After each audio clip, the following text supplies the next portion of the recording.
ये आप कहते हैं गृहस्थ हैं हम, तो हम कैसे, गोपीजन कैसे रह रहे हैं? कोई वेश परिवर्तन, कोई क्रिया परिवर्तन नहीं, हर समय चिंतन श्री कृष्ण का। अगर हम वेश भी बना लिया, चिंतन विषय का हो रहा है, तो क्या भगवत प्राप्ति हो जाएगी? क्या दुर्गति नहीं हो जाएगी? पक्का दुर्गति हो जाएगी।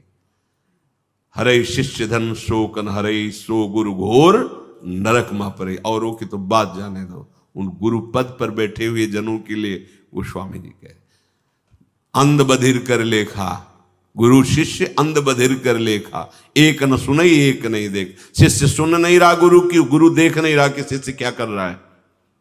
बोले फिर दोनों की गति बिगड़ जाती है। ऐसा नहीं कि आप वेश धारण किए, आपका चिंतन गलत है तो आपको भगवत प्राप्ति हो जाएगी। आप गृहस्थ वेश में, आपका चिंतन भगवदाकार है तो आप जगत पावन करने वाले महात्मा हैं।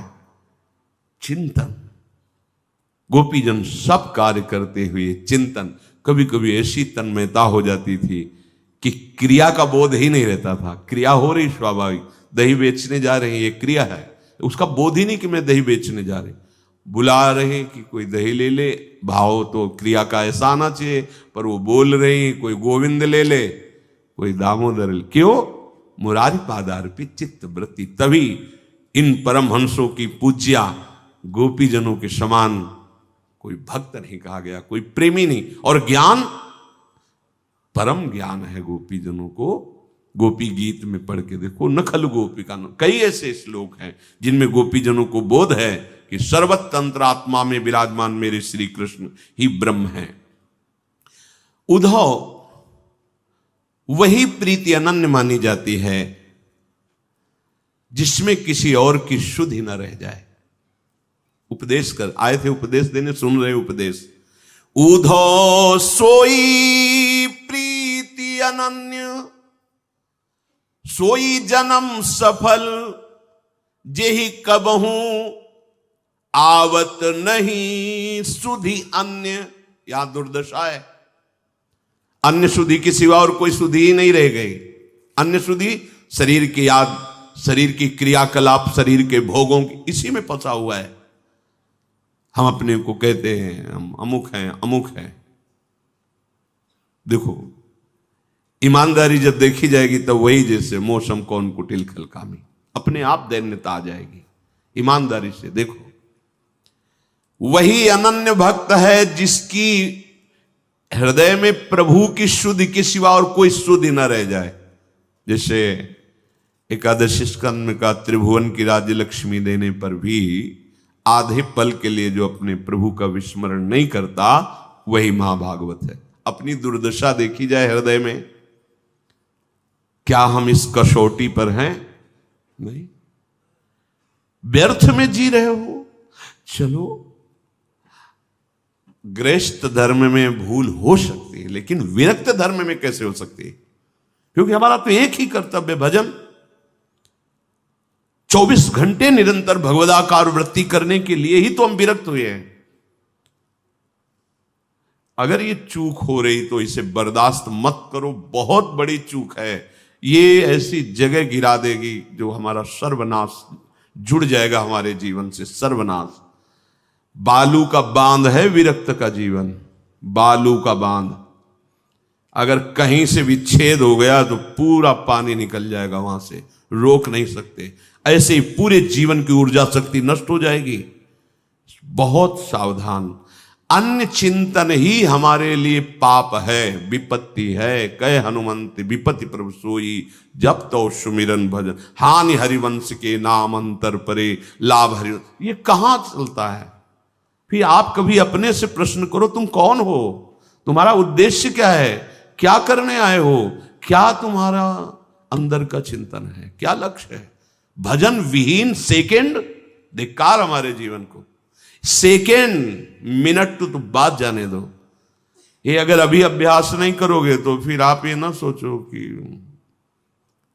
हमें कल्याण होना, ये सब बातें कोने पे रखी हैं। हमें नहीं चाहिए कल्याण, हमें चाहिए हर क्षण अपने प्रभु की मधुर स्मृति। प्रेमी जन अभी क्या सुना? कह रहे हैं तहां न प्रवेश करन पावत को विधि हर सुर सिर मोर सुख दुख भुक्ति मुक्ति नहीं ज्ञाना ज्ञान। इनका कहीं प्रवेश ही नहीं है हमारी स्थिति का। किसके लिए हम अपना समय बर्बाद कर रहे हैं? क्यों? गृहस्थ में तो उसके बहुत कर्तव्य, भूल हो जाती तो समझ में आता है नाना कर्म है, नाना विचार, नाना ये चिंता है, वो अभी नहीं पहुंच पा रहा अपने भाव को। लेकिन विरक्त मार्ग में चलने पर यदि भगवत चिंतन नहीं हो रहा तब तो मानो बहुत बड़ी हानि हो रही। अगर आप गृहस्थ धर्म से वृंदावन धर्म में आ गए, प्रेम मार्ग में, तो आपके लिए लागू है ये बात। एक क्षण के लिए भजन कैसे छूट सकता है? हमारे तो बार बार प्रश्न आता है, कैसे भजन कैसे छूट सकता है? हर समय आप आए किस लिए हो? आपका उद्देश्य क्या है? आप क्या कर रहे हो? क्या करना चाहिए? ये प्रश्न कभी एकांत में अपने हृदय में करो तो आप में अध्यात्म शक्ति जागृत होने लगेगी।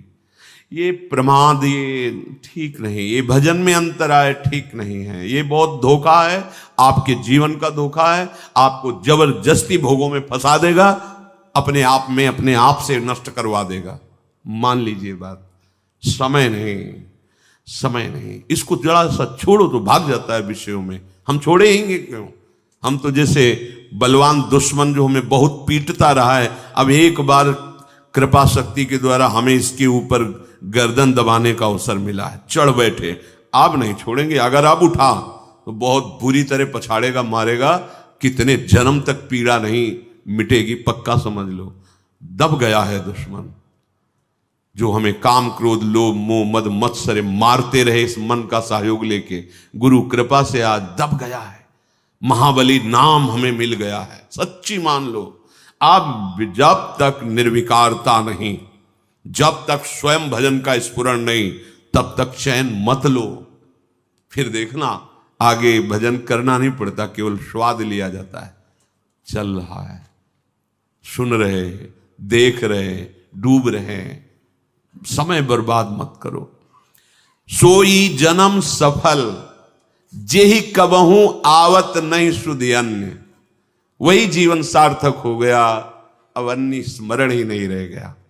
यहां प्रभु का स्मरण नहीं, अन्य सब स्मरण बना हुआ है। राग द्वेष की धरा में जी रहा है उपासक। नहीं, ये तो संसारी पुरुष का लक्षण। राग द्वेष की धरा नहीं, बहुत सावधान। हमरे प्राणनाथ मनमोहन हम सो उनकी प्रीति। तुम का जानो या रहस्य को ये निपट अटपटी रीति। उधो हमारे प्राणों के नाथ तो श्याम सुंदर है, बस एक प्रीति हमारी उन्हीं के चरणों में। स्थिति वर्णन कर रही। तुम क्या जानो, ये प्रेम की अटपटी रीति है, ये बड़ा रहस्य है। इसलिए भोरी सखी कहती है, ना काहू सो बोलिबो, ना कोई व्यवहार, बस अपनी कुंवर किशोरी को जियत निहार। तो तुम्हें किशोरी जी नहीं दिखाई दे रही तो राधा नाम तो दिखाई दे रहा है। इसी में भरा हुआ है पूरा नित्य विहार। विश्वास कर लो, इसी राधा नाम में पूरा का पूरा वृंदावन का नित्य वैभव और अध्यात्म की सबसे बड़ी ऊंचाई प्रेम सब कुछ समाया हुआ। मान लीजिए, प्रार्थना मान लीजिए, आप राधा नाम को देखिए, जियत निहार, और जिह्वा से उच्चारण कीजिए। फिर हमें बताना लोक परलोक की सारी चाहें और जिनको तुम जानते भी नहीं हो वो अध्यात्म शक्तियां आप में जागृत हो जाएंगी। पर हमें तो फुर्सत नहीं है विषय चिंतन से, संसारिक चिंतन से, देह सुख से। कैसे राधा नाम में हम प्रीति करें? हे उद्धव, तुम क्या जानते हो इस रहस्य को? ये प्रेम का मार्ग बड़ा अटपटा है। बिरह बिकल ये देह दूबरी दीखत गत लावण्य। सुधानंद सागर ही लहरत विकसित नित तारुण्य। ये तुम बाहर से देख रहे हो कि विरह, विकलता, शरीर कृश हो गया है, चेहरे की लावण्य हट गया है, पर तुम ये नहीं देख पा रहे कि जहां मेरा नित्य तारुण्य बढ़ रहा है, आहा, मेरा नव किशोरी रूप तुम नहीं देख पा रहे हो, जो विकसित हुआ है किससे? प्राणनाथ मनमोहन की प्रीति से, जिसमें निरंतर सुधानंद लहराता रहता है, जिसमें निरंतर मिलन है, वो तुम नहीं देख पा रहे उद्धव। कहा तिहारो जोग ज्ञान सीकर अति तुच्छ नगण्य, कहा तुल सौंदर्य सुधारस बारिद सुमधुर धन्य। उद्धव, तुम्हारा ज्ञान हमारे प्रेम समुद्र के आगे एक सीकर है। सीकर कहते हैं एक बूंद लेके ऐसे पटको, उनमें जो कण निकलते हैं उसे सीकर कहते हैं। ये गुरु गोपी हैं। क्या कहे, तुम्हारा जो ज्ञान विज्ञान है वो हमारे प्रेम समुद्र के आगे एक सीकर है। कहां तिहारो जोग ज्ञान सीकर अति तुच्छ नगण्य, कोई हमारे यहां गणना नहीं। ब्रज गोपी कह रहे इसकी कोई गणना नहीं तुम्हारे ज्ञान की। मैं देह नहीं हूं, मैं आत्मा हूं, तुम अपना ज्ञान रखो। ये अतुल सौंदर्य, ये प्रेम सुधारस बारिद समुद्र, ये सुमधुर धन्य कर दिया हमको, धन्य कर दिया। तुम्हारे ज्ञान की अब जरूरत नहीं। निरंतर भगवद स्मृति हमारे मानव जीवन का परम लक्ष्य है। बीत गया जो श्वास, जो समय, वो दोबारा तुम्हारे जीवन में नहीं आएगा। ये इतना तो पश्चाताप होना ही चाहिए उपासक होके कि जो मिनट भगवत विमुखता में गया, धिक्कार है हमारी बुद्धि को, अब वो दोबारा तो आने वाला नहीं। बाबा इस पर बहुत जोर देते थे, राधा बाबा। वो अपने जैसे अगर कुछ मिनट ही त्रुटि हुई सेवा में तो बाबा कहते थे अब ये मिनट हम कहां से लाएं, जो खो दिए गए वो कहां से लाएं। अब हमारे जीवन के इतने मिनट तो तुमने खो दिए, जो हम आकर के करते, अब वो हम ऐसा सावधान साधक। भाई जी महाराज पूज्य बाबा, इनकी जो सानिध्य में साधक बिल्कुल सावधान। हाँ, समय का महत्व इतना, नाम का महत्व इतना कि प्रभु एक तरफ, नाम एक तरफ। समय हमारा भगवान है, उसको हमें परम पवित्र सार्थक करना है। वो होगा नाम, भगवत सेवा, भगवत लीला गुण श्रवण। इस अमूल्यता को भूल करके अनर्थ को तुम अर्थ मान रहे हो। हमें लगता है मूर्खता भी मिटी नहीं, क्योंकि तुम मिले हुए परम समय को व्यर्थ के कार्यों में खो रहे हो। ऐसे कर्म कर रहे हो जिनका परिणाम समय नष्ट हुआ, जीवन नष्ट हुआ, और आगे जीवन नष्ट करने वाला जीवन मिलेगा। कुछ नहीं कर सकते जब आप नाली के कीड़ा बनेंगे, जब आप पशु बनेंगे, कुछ नहीं कर सकते, परवश रहोगे। अभी आप भजन करके स्वतंत्र हो सकते हो, माया मुक्त हो सकते हो। बड़ी दुर्दशा है। ये सुअवसर मिला है आपको, जन्म जन्म तक इसकी हानि की पूर्ति नहीं कर पाओगे। मानव देह में यदि भजन नहीं किया, भगवत प्राप्ति नहीं की। मान लीजिए जब भजन नहीं होता तो पाप निश्चित होता है, पाप का फल नरक यंत्रणा, फिर अन्य तिर्यक योनियों में जन्म होता है, फिर बाद में रोने धोने से कुछ नहीं होगा। अभी संभाल लो, चेत जाओ। जीवन का प्रत्येक क्षण केवल नाम जप करते हुए कर्म करो, भगवत प्राप्ति निश्चित हो जाएगी, जीवन सफल हो जाएगा। तुम्हारे पास 3 चीजें हैं, शरीर, मन और वाणी। अगर इनको तुमने जगत में ही केवल भगवत विमुख होके लगा दिया तो दुर्गति, और जगत में लगाए हुए भगवान का स्मरण किया तो सदगति। सीधी बात है। इन तीनों के द्वारा अच्छे बुरे कर्म होते हैं या भागवतिक कर्म होते हैं। तुम सत्संग प्राप्त कर रहे हो, अहो भाग्य है। तो शरीर से, मन से, वाणी से बुरे चिंतन, बुरे कर्म, बुरी बातें दूर हो जानी चाहिए। एकमात्र परम पुण्य भगवान नाम स्मरण, इसके बराबर कोई पुण्य नहीं। एक आदमी पूरे भारत के तीर्थों का अवगाहन करे और एक बैठ करके नाम जप करे तो उसकी 16वें अंश के बराबर भी उसके पुण्य नहीं होंगे नाम जापक के जो होंगे। एक बहुत यज्ञ करे, एक जप यज्ञ करे तो बहुत यज्ञ उसकी बराबरी नहीं कर सकती। कोई भी कार्य नाम के बराबर नहीं है, नाम में बड़ी सामर्थ्य है। अतएव शरीर को भगवत सेवा में, मन को भगवत चिंतन में और वाणी को भगवत नाम कीर्तन में, भगवत कथा कीर्तन में निश्चित मनन होने लगेगा प्रभु का और हमारा जीवन सार्थक हो जाएगा। अब ये जन्म नहीं जाना चाहिए, इसलिए जो बने सो बने, नहीं तो नाम न छोड़ना।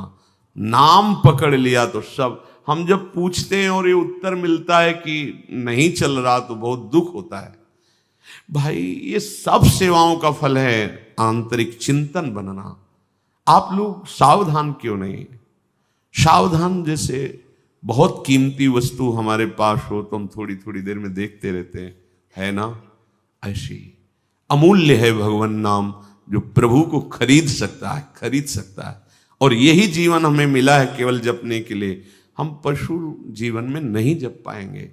हम जड़ भरत जी जैसी स्थिति नहीं है कि हिरण के शरीर में भी साफ हरी घास का भी त्याग करके सूखे पर्ण पाकर, पत्ते पाकर और नाम जप करते हुए गंडकी नदी में खड़े हैं। इतनी ऊंची स्थिति के महापुरुष चूक हो गई तो हिरण बन गए, पर हिरण के शरीर में भजन कर ले गए। अपनी सामर्थ्य मनुष्य शरीर में तो भजन नहीं कर पा रहे और अन्य योनियों में क्या तो सबसे प्रार्थना है जो बने सो बने और ना बने तो राधा राधा राधा राधा, सब कुछ प्राप्त हो जाएगा।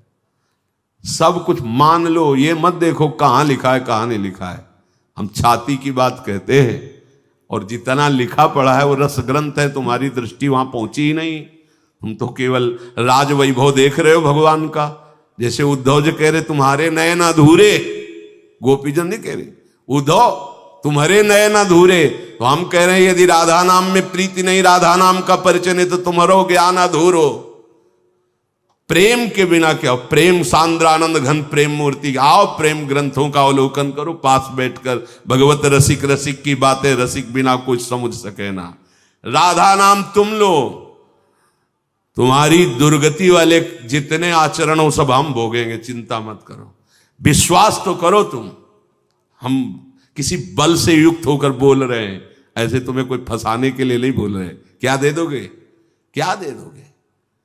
हमारी स्वामिनी के पास जो वैभव है ना, किसी यहां क्या लोकपाल के पास, ब्रह्मा के पास, अखिल कोटि ब्रह्मांड नायक जहां मोर मुकुट रखते हैं उन चरणों की ठसक है। जागृत स्वप्न सुसुप्ति स्फुरत में राधा पदाब्ज छटा, ये वो राधा पद हैं जहां परम पद झुकता है। परम पद है लाल जी, उन्हीं के। तुम्हें ऐसा हो ना, तुम राधा राधा राधा वृंदावन में बैठे कह रहे, अगर तुम्हें दुर्गति होगी तो दुर्गति मेरे को, तुम्हें नहीं होगी। बस तुम राधा राधा। दवाई है किस संप्रदाय की है? दवाई पूछते हो क्या? दवा को पूछते हो किस जाति की, किस कुल की, कहां कैसे लिया और खाया? बस तुम दवा मानकर भवरोग की अचूक औषधि राधा राधा राधा। ये यहां की बात कह रहा हूं, जो कुछ पंक्तियां निकली थी यहां की थी। राधा नाम है जीवन हमारा, राधा नाम प्राण आधार है। देखा है, राधा नाम है कर्ता विधाता, राधा नाम पालनहार है। राधा नाम सबका पूज्य है। क्यों? सब हरि का पूजन करते हो, हरि राधा नाम का। यन नामांकित मंत्र जापन परा प्रीत्या स्वयं माधव। राधा नाम सबका पूज्य है। राधा नाम का पूजन करें, राधा नाम के ही ध्यान से हम शुद्ध अपना मन करें। राधा नाम के जप ध्यान से प्रेम बढ़ता जाएगा। राधा नाम ही हमें प्रेम में निकुंज में पहुंचाएगा। पूरा का पूरा ये चिंतन करी हुई बात, ये श्री आचार्य चरण प्रताप से देखती हुई बात कह रहा हूं। ये कोई तुकबंदियां नहीं, देखी हुई बात, अनुभव की बात, जीवन